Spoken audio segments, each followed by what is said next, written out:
Bien, vamos a continuar. Para ello empezaremos seguiremos describiendo lo que, valga la redundancia, lo que es la estadística descriptiva. La estadística descriptiva es la primera de las fases de la estadística general. Aquí se va a recopilar, a caracterizar y a presentar la información. Al mencionar recopilar, vamos a, en este caso, considerar lo que es la captura de la muestra por medio de las técnicas probabilística o no probabilística. Y asimismo vamos a capturar información mediante alguno de los métodos que voy a mencionar a continuación. Entre ellos está la documental interna o externa, está la observación, están los grupos focales, a mencionar de una manera ordenada. Al mencionar la caracterización, estamos hablando de la operativización de las variables. Esto significa que a cada variable que nosotros observamos le vamos a asignar un valor para poder tabularla, para poder utilizarla dentro de los estudios estadísticos, que a final de cuentas son estudios numéricos, cuantitativos. Y al mencionar la presentación, estamos hablando de cómo vamos a mostrar esa información, ya sea por medio escrito, por medio de una descripción, porque es la más, vamos a decir, complicada de entender o de mostrar, pero tenemos también los gráficos, tenemos pictogramas que nos van a ayudar a comprender mejor y a analizar esa información que estamos observando. Así pues, la estadística descriptiva está compuesta por esos procedimientos que vamos a ver en este momento. Tenemos pues que las dos etapas o las dos fases de la estadística general tendríamos a la descriptiva, como se puede observar en esta diapositiva, en donde vemos que está compuesta por la parte de obtención de muestras, organización o categorización de la información y luego por la presentación. Seguido de esto, tenemos la etapa de la estadística inferencial.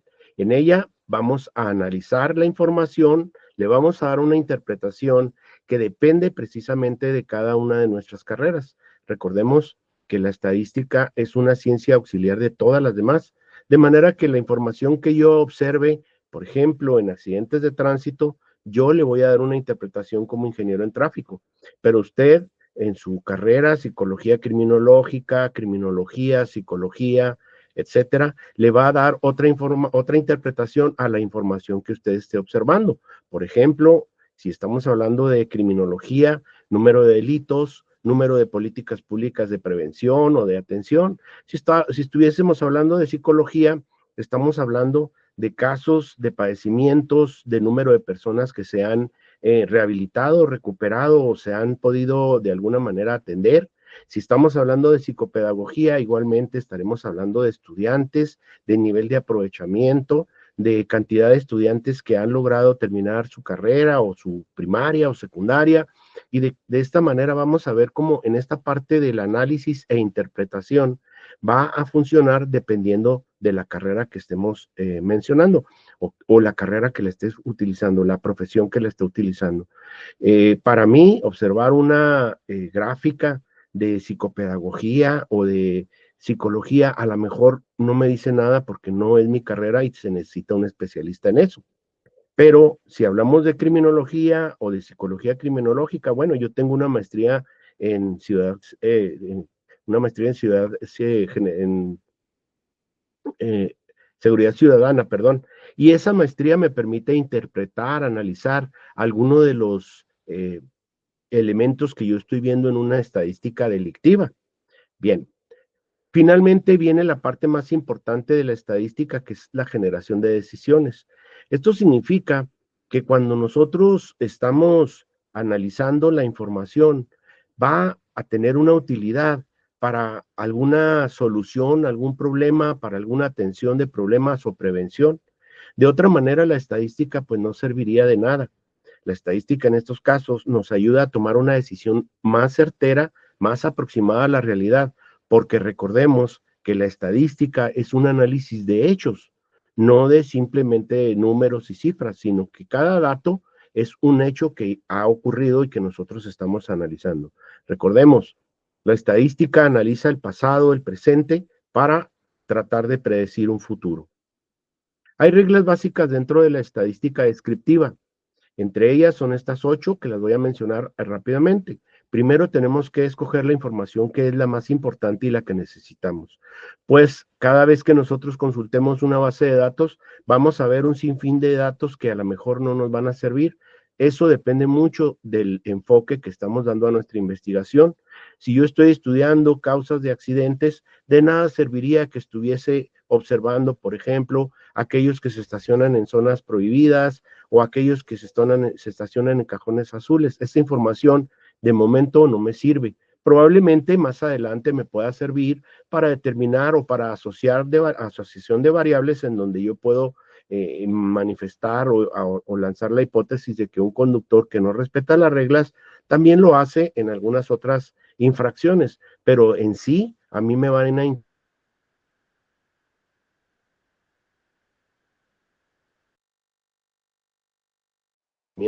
así, usted dentro del ámbito de su va a observar una cantidad de datos que a lo mejor no le son útiles y entonces ahí es donde va a elegir qué información es la que requiere.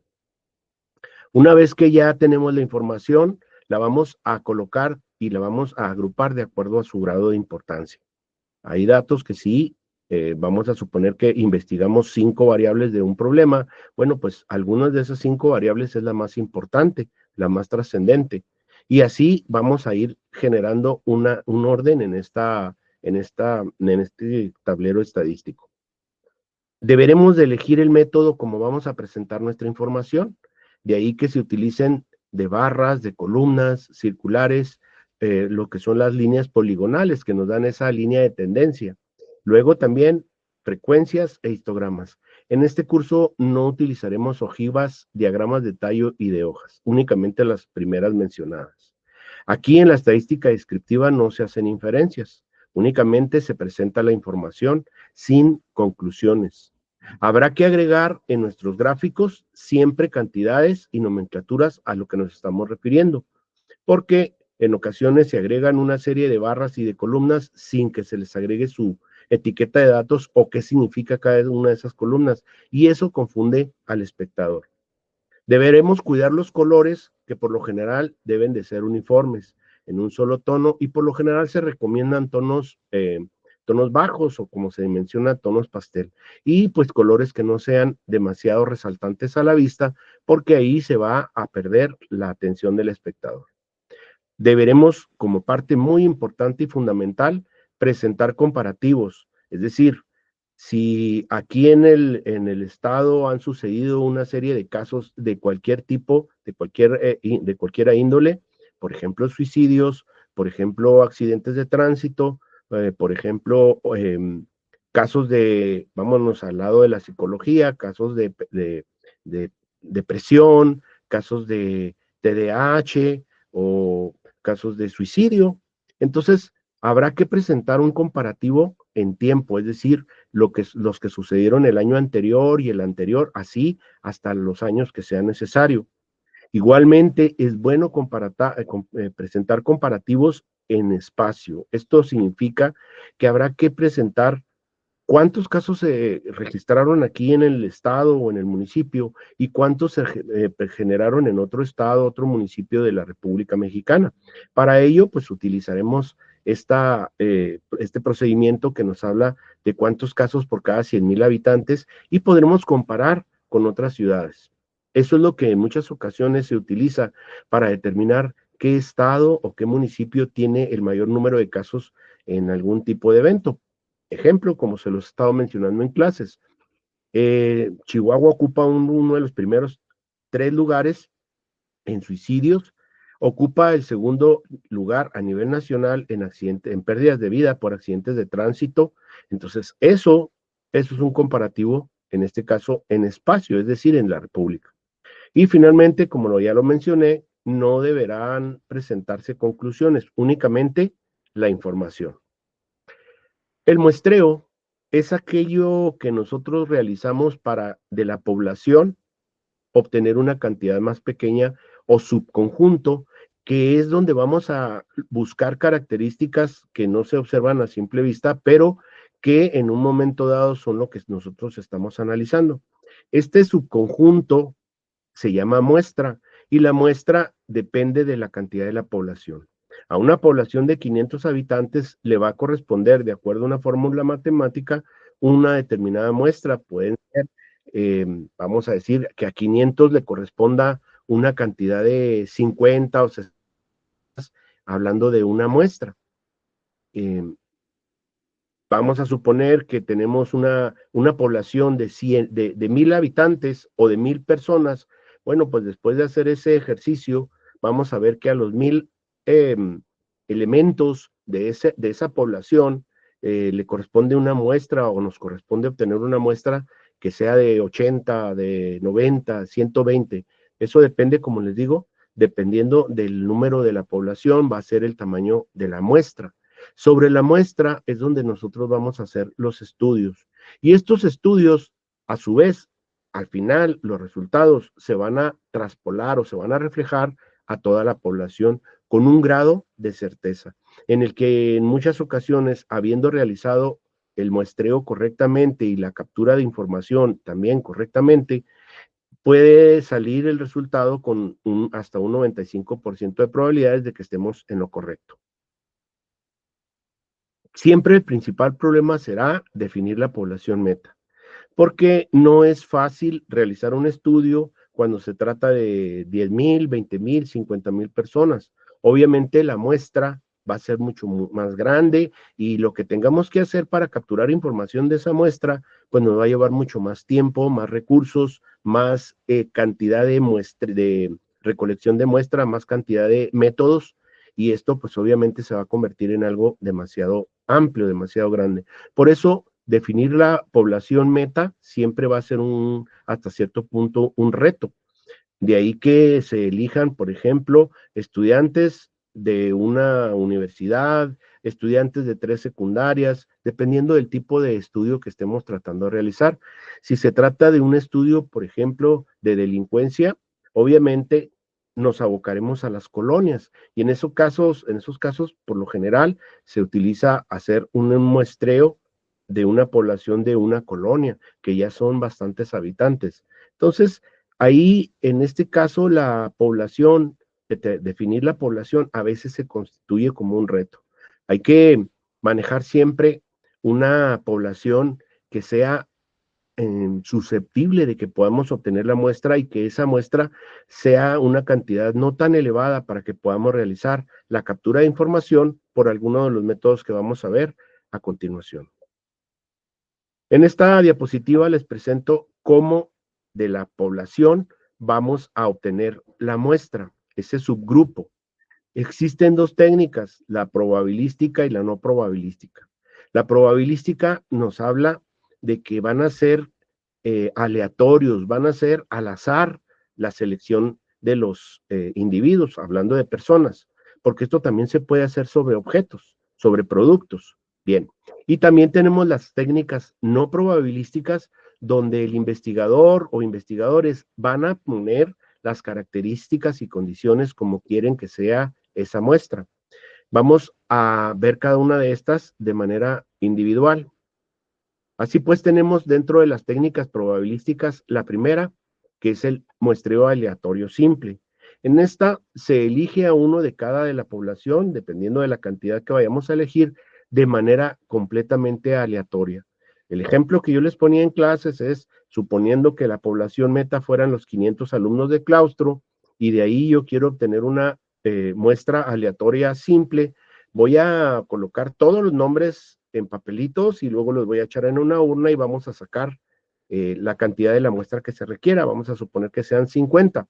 Bien, pues ahí es completamente aleatorio, porque ahí yo no voy a poder saber si me van a tocar, por ejemplo, de 50 elementos que necesito para la muestra.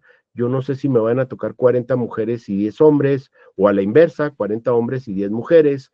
No sé si ahí me vayan a tocar en esos 50, 25 que usan computadora y 25 que no usan, o si estoy haciendo otro tipo de estudio, 30 que llegan en carro a la universidad y 20 que llegan en el autobús. Entonces ahí es completamente aleatorio. Ahí no existe la posibilidad de que la muestra lleve una característica que yo esté pidiendo. Vamos ahora con el muestreo sistemático. Aquí, como su nombre lo indica, el muestreo sistemático es mediante un listado en donde yo voy a decirle por medio de un programa informático, por ejemplo, de ese listado, puede ser manual, pero en este caso usaríamos una computadora y en este caso un programa para que me eligiera de ese listado cada 5, el 1, el 5, el 10, el 15, el 20, el 25 y así sucesivamente. En este también es posible que me toquen puras mujeres o más mujeres que hombres o más hombres que mujeres, porque sigue siendo aleatorio. La única diferencia es que estoy usando un sistema de elección. Ya no es completamente al azar como decía yo, con papelitos. Aquí es de acuerdo a un listado y en ese listado yo voy a elegir cada determinado número. Ahora, como yo les había comentado en clases, este es muy utilizado por el INE porque se dispone de un listado. En este tipo de muestreo es cuando se tiene una población muy grande, estamos hablando de la población de México, por ejemplo, y con este proporciona confiabilidad, porque si alguien no está de acuerdo en la selección, simplemente se le va a mostrar el listado y se le va a decir, mire, de acuerdo al orden alfabético, están todos ordenados y se eligió al 1, al 5, al 10, al 15, ahí no hay posibilidades de que alguien suponga que se hizo la selección de la muestra eh, de una manera sesgada, ¿no? De una manera en que yo quiero que sean estos. Son los que designó en este caso la computadora. Vamos ahora con el tercer tipo que sería el estratificado. En este también va a ser aleatorio, pero primeramente vamos a dividir a la población en estratos, en capas. Puede ser dividirlos por estado socioeconómico, puede ser dividirlos por profesión, puede ser dividirlos por edades y de ahí obtener una muestra de cada uno de estos grupos o subgrupos. Y de esta manera va a volver a ser aleatorio, pero yo los tengo separados por estratos. Vamos ahora con las técnicas no probabilísticas y empezamos con el muestreo propositivo. En aquí sí el investigador va a poner completamente las condiciones, las características con las que quiere la muestra. El ejemplo que está aquí, alguien que quiere saber si un producto tiene aceptación, un producto de cocina, dice, voy a hacer un muestreo propositivo, y para ello voy a pedir que sean personas, ni hombres ni mujeres, no estoy seleccionando género, únicamente personas, pero sí los quiero de 25 a 40 años, que hagan las compras en algún supermercado y que cocinen. ¿Por qué? Porque yo estoy pretendiendo saber la aceptación de este producto. Entonces aquí se está eligiendo que las muestras tengan determinadas características. Vamos ahora con el muestreo por cuotas. El muestreo por cuotas nos habla de que vamos a elegir, por ejemplo, a separar también en estratos, vamos a separar a la población. Por ejemplo, de una población de 100%, yo divido a hombres y mujeres y me resultó un 40% de hombres y 60 mujeres. Bien, pues para que sea equitativo, yo voy a pedir que sea el 10% de hombres y el 10% de mujeres. Así tendríamos, por ejemplo, si fueran 100 personas, de las cuales 60 son mujeres y 40 hombres, pues yo tendría como resultado 4 hombres y 6 mujeres en mi muestreo por cuotas. Y de esta manera se representa equitativamente a la población. Vamos con otro ejemplo. Si yo quisiera realizar este estudio en las carreras, vamos a suponer que en la carrera de psicología existen 100 alumnos y en la carrera de criminología existen 50. Yo quiero el 10% de cada grupo, entonces en este caso serían 10 de la carrera de psicología y 5 de la carrera de criminología y así estarían bien representados. Vamos finalmente con el muestreo por conveniencia. A este tipo de muestreo es cuando se aprovecha la posibilidad de hacer una determinada encuesta. Por ejemplo, a los residentes de una colonia se les piden que, en este caso, respondan un cuestionario. Muchas veces en las colonias se tiene jefe de manzana, pues se aprovecha esto y se le dice de su manzana, recabe esta información en cuestionarios y ahí se está aprovechando esto por conveniencia. O por ejemplo, lo que se hace en claustro en muchas ocasiones, en cada tetra, de preguntar a los estudiantes cómo fue su experiencia durante el tetra, qué maestros le parecieron más adecuados o qué técnicas se le hicieron mejor, qué técnicas usted buscaría que se cambiaran. Ese tipo de encuesta, que es un control de calidad que realiza claustro casi al final del tetra, ayuda a mejorar la calidad de la enseñanza. Entonces se está realizando un muestreo por conveniencia. Bien, vamos a continuación a ver ahora cómo vamos a recolectar, en este caso, la información. O sea, los métodos para la recolección de las muestras. Tenemos estos métodos, tenemos documental, interna y externa, monitoreo, observación, grupo focal o focus group, la medición, experimentación, las pruebas físicas, entrevista, encuesta y cuestionario y muestras biológicas, y ahí incluiríamos las no invasivas. Vamos primeramente con la documental, que como su nombre lo indica, se divide en dos, y como su nombre lo indica, perdón, es toda información que vamos a consultar de manera escrita o de manera digital, es decir, en registros en informática. Vamos a decir que yo quiero saber cuántas personas han fallecido por motivo de algún suicidio. Bueno, pues voy a ir a en la interna, voy a ir a las instancias de gobierno donde se genera la información. Por ejemplo, las fiscalías, CEMEFO, a las penitenciarías. Pero si yo quiero información que no sea oficial, que sea de organismos que también llevan un control, una medición de los eventos que pasan en la ciudad, bien, o en el estado, bien, pues yo me voy a ir a consultar de manera externa. Aquí puedo ir a derechos humanos, puedo consultar en la prensa, puedo consultar en algunas asociaciones, como en este caso es FICOSEC, que también lleva un registro de eventos aquí en la ciudad, por ejemplo, de accidentes, de hurtos, de asaltos, lleva un control ahí, un registro. ¿Y por qué existen ambas? ¿Por qué existe una interna, que es la que se genera en las instancias de gobierno, y una externa? Bien, esta externa apareció eh, por allá de los años 90, 2000, y fue a raíz de que los gobiernos anteriormente tenían la costumbre de informarnos únicamente lo que les convenía, tenían la costumbre de ocultar algunos hechos, y así fue como surgió, pues, surgieron diferentes organismos que se dedican a formar un contrapeso para que en este caso el gobierno informe, informe cabalmente, informe certeramente lo que está sucediendo en la República, en un municipio, en un estado. Y no hablo de gobierno federal, hablo de cualquier gobierno, federal, estatal, municipal. Y no siempre, no todos los gobiernos tienen por costumbre, actualmente, por costumbre, eh, mentirnos, pero sí hay alguno que otro que por ahí trata de ocultar homicidios, secuestros. Recordemos lo que pasó en Juárez, allá por los años 2008, 2010, en donde muchas mujeres eran secuestradas y luego desaparecidas, desapariciones forzosas.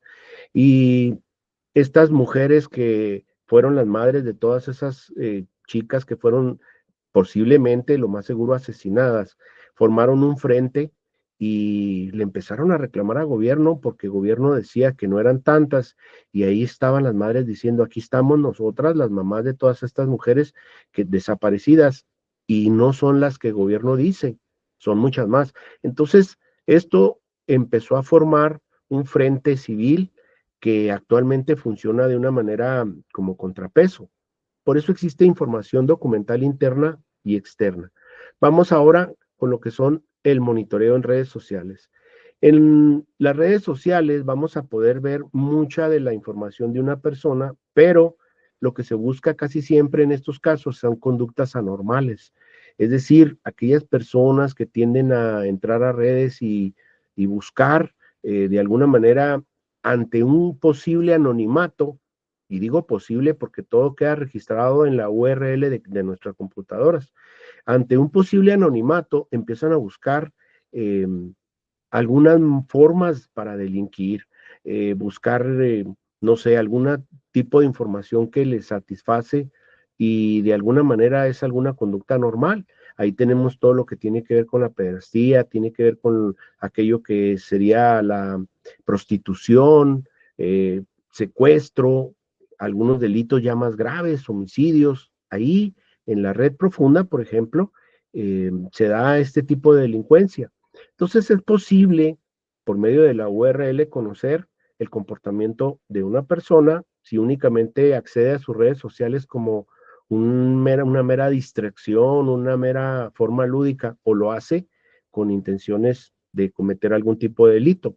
Entonces, a veces, no siempre, ¿verdad? A veces es posible conocer eh, qué es lo que está haciendo una persona en sus redes. Y pues de ahí que podamos en un momento dado conocer el verdadero comportamiento de alguien. Vamos a la parte de la observación. Esta constituye una fuente de información bastante amplia, porque vamos a poder observar o vamos a poder determinar características de los elementos de la muestra por diferentes medios, y lo vamos a hacer casi siempre a distancia. Por ejemplo, por medio de cámaras, de vidrios espejo o estas cámaras de Shell, o puede ser a distancia simplemente, o desde un grupo focal. Aquí sí hay una intervención directa, pero la persona o las personas, pues no se les advierte de que se va a capturar información para que sea algo más natural. Ahora, esto vamos a poner, a traslaparlo a un ejemplo. Si yo quiero en una escuela primaria saber el comportamiento de los niños porque reportan abusos por parte de algún niño o lo que se le llama bullying, bien, pues de nada servirá que yo esté ahí presente observando cuando los niños que llevan a cabo esta tarea del bullying, pues me ven, pues obviamente se van a contener, ¿no? Pero a distancia sí podemos observar el comportamiento y saber qué niño, niña o niños se aprovechan de los demás, los golpean o les quitan sus cosas, no sé, y de esa manera vamos a poder estar observando ese comportamiento anormal. Ahora, desde dentro de un grupo focal, pues lo vamos a ver a continuación. Dentro de un grupo se estila tratar de que las personas que están ahí logren o lleguen a un estado de confiabilidad en donde puedan hablar libremente. Obviamente, por ser un estudio, se les va a mencionar que va a ser algo profesional, que no se va a ventilar la información y que únicamente se quieren los datos, las características. No, no importa, en este caso, el nombre de la persona. Importa cuántas personas presentan una misma característica de lo que nosotros estemos estudiando. Por ejemplo, en un grupo focal, cuántas personas tienden a la violencia o cuántas personas estudian de una manera, hablando de psicopedagogía, o cuántas personas presentan algunos signos o síntomas de algún padecimiento, sin importar el nombre, porque al final de cuentas en la estadística no se van a manejar los nombres directos, se va a manejar la cantidad. Entonces, aquí lo que se requiere es que la persona que maneja el grupo focal sea un experto en el tema para que, aparte de estar pudiendo lograr el diálogo de todos los que participan, también esté llevando un registro, un apunte de lo que está observando. Ahora, se recomienda que los grupos focales pues no sean de más de 12 personas, porque luego ya se convierte en algo más complicado el poder permitirles que hablen y al mismo tiempo estar capturando información, pues en estos casos ya se complica mucho si la cantidad es mayor. Bien, vamos a lo que sería ahora la medición. La medición es algo que se utiliza mucho como captura de información. En este caso yo pongo ahí un ejemplo. En este caso yo manejo como ejemplo en mi profesión unas mangueras que se ponen ahí en el pavimento, y estas mangueras están de presión, están contando el número de vehículos que pasan. Por la separación que tienen, se puede saber cuando pasan los vehículos, si son autos, si son pickups, también se puede saber la velocidad. Esto a mí me ayuda para conocer el tráfico que existe en una avenida, si es intenso, si es regular, si es bajo, si la velocidad está siendo siempre superada o si están pasando a la velocidad permitida, qué tipo de vehículos circulan por ahí. No tengo que estar ahí todo el día. Esto se logra con este tipo de instrumentos. Bien, pero en el caso de ustedes, en el caso de la criminología, en el caso de la psicología criminológica, de la criminología, de la psicología, psicopedagogía. ¿Cómo se utiliza? Bien, pues ahí se utilizan a veces cronómetros para las pruebas que son psicométricas, psicológicas, para estimar el tiempo en que una persona responde a determinadas preguntas. Obviamente ustedes ya traen su cuestionario, ya saben qué tiempo debe tardar una persona normalmente para contestar un cuestionario, por ejemplo, o una determinada pregunta. Entonces, ahí, pues el tiempo que se tarda, obviamente va a ser muy importante. Igualmente, en la medición intervienen aspectos físicos, como el peso, la altura, eh, vamos a decir, algunas características antropométricas, como la complexión.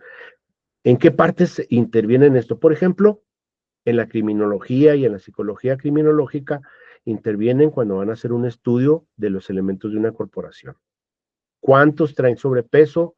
¿Cuántos tienen la estatura promedio que se repite? ¿Cuántos tienen una estatura menor? En una escuela, hablando de psicopedagogía, ¿cuántas personas o cuántos niños tienen una estatura apropiada de acuerdo a su edad? ¿Cuántos presentan una complexión por debajo del promedio? Que les hablaría, pues a lo mejor de una posible anemia, una posible subalimentación. Esto en escuelas de áreas que tienen escasos recursos, ¿no? Y así podrán asociar, hablando de psicopedagogía, eh, bajo aprendizaje con algunos aspectos físicos. Entonces, en todas las áreas, en todas las profesiones, se utiliza este método, lo que es la medición. Existen diferentes formas como se aplica, como les vuelvo a repetir. En mi caso, yo voy a contar cantidades de vehículos, tipos de vehículos, velocidad a la que circulan. En el caso de ustedes, por ejemplo, un criminólogo, un psicólogo criminólogo, en una penitenciaría, va a hacer a lo mejor un estudio donde vaya a realizar un comparativo del tiempo que tardan en responder un cuestionario o vaya a hacer un comparativo de la complexión de los internos, no sé, se puede aplicar en muchas formas la medición. Vamos ahora con lo que es la experimentación. Esta nos habla de aquellas pruebas que nosotros realicemos para poder evaluar la reacción de una persona. En algunas ocasiones, por ejemplo, en mi caso, en la ingeniería en tráfico, la experimentación se aplica cuando queremos saber si en una calle es propio o es adecuado poner un semáforo o un señalamiento cuatro altos. ¿Qué es lo que hacemos? Se pone momentáneamente y se mide el tiempo que está la circulación tardando en avanzar, si se generan embotellamientos o si la circulación es fluida. Esto se hace, por ejemplo, cuando se va a poner una glorieta. En las glorietas, la circulación, ustedes saben que no se detiene necesariamente. Si no hay nadie dentro de la glorieta, usted llega y puede ingresar. La primera regla para entrar en una glorieta cuando vamos circulando es observar si alguien ya está dentro circulando. Si es así, tenemos que ceder el paso a que ese vehículo termine de pasar. Entonces, es una circulación más fluida. Bueno, pues en algunas ocasiones se hacen pruebas para ver, o con una glorieta simulada, para ver si funciona. En el caso de ustedes, la experimentación tiene que ver con las reacciones de las personas ante determinadas situaciones, tiene que ver con el comportamiento, con la conducta. Vamos ahora con lo que son las pruebas físicas. Es algo que en un momento dado, perdón, aquí por ahí me equivoqué, que son las pruebas, por ahí me está direccionando antes, voy a regresar, aquí están. Las pruebas físicas o intelectuales son como lo que estábamos viendo ahorita en medición. Estas pruebas se aplican para tratar de, igual que la medición o al mismo tiempo que la medición, para tratar de establecer la normalidad o no de una persona ante una determinada situación, un cuestionario, una prueba física, por ejemplo, que hacen muy seguido allá en las corporaciones, es el tiempo que tarda un elemento en someter a una persona o el tiempo que tarda un elemento en desarmar su pistola y volverla a armar, el tiempo que tarda en cargar, recargar su arma para seguir disparando, el tiempo que tarda en correr de un lugar a otro. Esas son pruebas físicas que les aplican pues para saber si están aptos para el servicio policial. En otros casos, si hablamos de pruebas físicas, bueno, pues se puede aplicar, por ejemplo, en internos en una penitenciaría para saber su estado de salud mental, porque algunos pues consumen algunas sustancias prohibidas. Y entonces ahí se puede saber qué tan coherente es el razonamiento de una persona. O si estamos hablando de chicos de una escuela, también, qué tanto tiempo tardan en responder un cuestionario y qué tanto tiempo tardan en hacer determinada prueba, ejercicios, para saber si están en aptitud, en buena condición física o si tienen alguna habilidad o algún conocimiento. Ahora sí vamos a lo que sería la entrevista. La entrevista se va a llevar a cabo entre dos personas principalmente, porque ya si tendríamos tres o cuatro, ya sería un grupo focal, aunque fueran de pocos. Entonces la entrevista implica a un investigador y a un entrevistado. Las preguntas van a ser de un cuestionario y se van a dirigir de una manera directa. Aquí la información que se obtiene es mucho más detallada porque no nada más se va a poder eh, anotar las respuestas, sino que también se van a ver las reacciones, los gestos de la persona que está siendo entrevistada. La entrevista vamos a tener que se divide en dos. La estructurada, que nos habla de que el entrevistador se va a pegar a un cuestionario de una manera rígida y no se va a salir. Aquí no existe mucha limitación, mucha libertad para poder preguntar algo más acerca de algún tema, sino que aquí se va a ir como si fuese una encuesta, pero es cuestionario porque lo hace directamente el entrevistador. Luego tenemos de la entrevista estructurada, tenemos la entrevista no estructurada. Esta, esta sí es flexible, sí es abierta. Si bien parte de un cuestionario igual que el anterior, el entrevistador puede en algún tema profundizar más, puede investigar más y en un momento dado ampliar más su información con relación a determinado tema. Ejemplo, si el entrevistador recibe a la persona y lo primero que le pregunta, buenos días, ¿cómo ha sido su día? Y el entrevistado responde, pues no tan bien, ok, ¿por qué no tan bien? No, pues ahí me pasaron algunos detalles. Entonces el entrevistador va a profundizar un poco. ¿De dónde viene? Ah, pues vengo de mi trabajo. Inmediatamente el entrevistador va a suponer que los detalles o lo que le sucedió a esta persona fueron en su trabajo. Y se va a ir por ese lado. Ok, ¿cómo es su trabajo o qué es lo que usted hace? Sería una pregunta inicial. Una pregunta secundaria, ¿tiene problemas con sus compañeros? No, pues que no. Entonces, el sistema de trabajo es lo que le incomoda. Pues sí, es que mire que entramos a tal hora, salimos a tal hora, no nos dan descanso, no podemos tener una hora para alimentos, no sé, y ya la persona empieza a hablar más de ese tema y el entrevistador empieza a profundizar ahí un poco más para saber cuál es la problemática que se está generando. Vamos a tener tres tipos en la de no estructurada. Primero, la entrevista a profundidad, que aquí se va a profundizar, como su nombre lo indica, dentro de la vida personal de la persona entrevistada.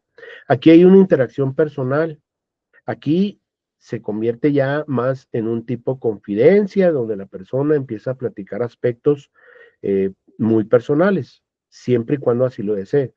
Aquí hay que darle libertad, hay que darle oportunidad al entrevistado para que pueda expresar todo lo que desea. Se convierte muchas veces en un plato en donde el entrevistador es un facilitador.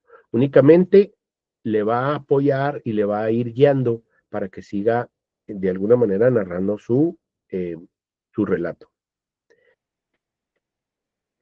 Vamos ahora con la entrevista enfocada. Es lo mismo que a profundidad, pero aquí vamos a hablar de una situación concreta, no de una manera general como fue la anterior. Aquí, por ejemplo, lo relativo a las relaciones interpersonales, lo relativo a problemas en el trabajo o situaciones del trabajo, de las reglas. Vamos a suponer que usted está haciendo un estudio con relación al funcionamiento, vamos hablando de criminología, al funcionamiento de las reglas de una de una institución como en el Cerezo y lo está haciendo con celadores. Bueno, pues ahí la situación enfocada sería, por ejemplo, las relaciones entre ellos y con los mandos y qué problemas hay, sin entrar al terreno de su relación con los internos, únicamente enfocado en el trabajo, o puede ser enfocado en las relaciones que hay entre los celadores y los internos. O sea, ahí se va a enfocar de una manera eh, muy particular una situación concreta. Luego tenemos la entrevista focalizada.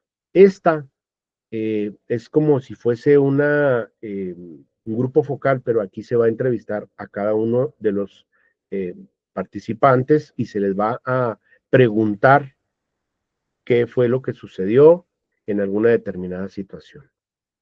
Aquí hay que buscar que uno de los entrevistados no monopolice la plática, la narrativa de los demás, porque a veces hay quienes pretenden ser el centro de atención y no dejan participar a los demás. Igualmente hay que buscar que no haya momentos de silencio demasiado amplios, porque eso genera tensión y habrá que centrarse siempre en un tema. Bien, vamos a lo que sería ahora la encuesta y el cuestionario. Primero vamos a diferenciar. Encuesta es aquello que se realiza a un grupo de personas. Parte de un cuestionario sí, pero la encuesta se realiza ya sea escrita o por medio digital, por medio informático. Ahí se aplica al mismo tiempo o se aplica de manera asincrónica, se le mandan los cuestionarios a las personas y se esperan las respuestas. No hay mucha interacción entre el entrevistador y los encuestados. Ahí nada más va a recibir las respuestas. En cambio, el cuestionario es lo que se hace como en la entrevista y se hace de manera personalizada. Puede ser abierto o cerrado, es decir, con las preguntas ya implícitas, con las respuestas implícitas, perdón, o puede ser abierto, preguntas abiertas, pero en estos casos, para efectos de estadísticas, siempre se recomienda que sean cerrados, porque de lo contrario no se va a hacer una gráfica de columnas, porque cada quien va a responder de manera diferente. Entonces, tienen que poner ahí, primero que nada, la pregunta y las posibles respuestas. ¿Cuáles son las características de una y de otra? La encuesta nos da datos exactos, porque nos va a dar, con esas respuestas cerradas, nos va a dar una estadística. En cambio, el cuestionario va a ser algo más abierto y se puede segmentar por temas. La encuesta es más barata, la podemos hacer escrita, ahora digital y enviar a correos electrónicos. En cambio, el cuestionario es de una forma más particular, hay que hacerlo persona por persona. Como ya sabemos, para la encuesta existen determinadas herramientas ahora informáticas. En cambio, el cuestionario, pues casi siempre va a ser oral, o lo hacemos escrito, o lo hacemos por internet y esperamos las respuestas escritas. La encuesta pueden ser de estos tres tipos y se recomiendan cerradas las respuestas. El cuestionario va a ser algo más descriptivo, más analítico. La encuesta nos permite analizar los datos, la información. En cambio, en el cuestionario vamos a tener que analizar respuestas por respuesta. Como ejemplos, en la encuesta podemos medir la satisfacción de un servicio. Ejemplo, la calidad en la enseñanza en claustro universitario se mide con encuesta. Y así se sabe cuántos estudiantes estuvieron conformes con la enseñanza, cuántos no, cuáles fueron los aspectos que más les beneficiaron, que más les gustaron y cuáles no. En cambio, en el cuestionario, pues vamos a conocer aspectos ya muy particulares. Por ejemplo, hablando de psicología, conocer el estado de salud de una persona antes de ingresar a una consulta. Se hace un cuestionario y se puede saber, el especialista puede saber qué problemática es la que presenta la persona, sobre qué campo de la psicología, por ejemplo. ¿Cuáles son las ventajas? Pues podemos conocer opiniones, posturas. Igualmente, podemos saber qué es lo que piensa una persona en una encuesta o un cuestionario. Igualmente, las características en la encuesta podemos cuantificar, podemos agrupar una serie de personas que respondían de una forma y de esta manera poder cuantificar. Bien, vamos finalmente con lo que se denomina muestras biológicas. En algunas ocasiones, parte de los estudios que se hacen son por medio de una forma invasiva, lo que sería muestra sanguínea, muestra de orina o lo que sea. Eh, en algunas instituciones, principalmente de gobierno, policiales, se estila que se hagan los exámenes toxicológicos. Es parte de la operatividad el de establecer que sus elementos no consumen ninguna sustancia. Ya se está usando en algunas partes de la iniciativa privada también, aunque luego dicen que no se puede, que la ley, pero cada institución privada o pública tiene el derecho a poner las reglas que considere más pertinentes dependiendo de lo que se hace ahí. Si es un lugar, por ejemplo, donde se manejan medicamentos, pues obvio que van a querer eh, tener bien especificado que sus empleados no consumen sustancias, ¿verdad? Porque no se puede poner a una persona que tenga alguna adicción a manejar medicamentos. Es un mero ejemplo. En una institución policial, igual, se requiere que los elementos estén al 100 en salud física y pues también salud mental, aunque nunca hacen los exámenes como deberían, ¿verdad? Eso sí, ahí a mí me ha tocado ver que pues no hacen una verdadera eh, prueba. ¿Ok? Y ahí tenemos también la información no invasiva. La información no invasiva es aquella que también se utiliza para conocer algunos aspectos de la salud de una persona, como pudiera ser presión sanguínea, eh, azúcar en la sangre, eh, hipertensión, problemas cardíacos, que en donde es un análisis que hace un médico de una manera bastante sencilla, pero que con sus conocimientos a profundidad de medicina nos puede hablar de determinados padecimientos que tiene alguna persona. Bien, estas fueron las técnicas de muestreo, probabilística, no probabilística, y los métodos de recolección de información sobre las muestras. Hasta aquí llegamos en esta parte y estaremos posteriormente siguiendo con estos temas. Gracias.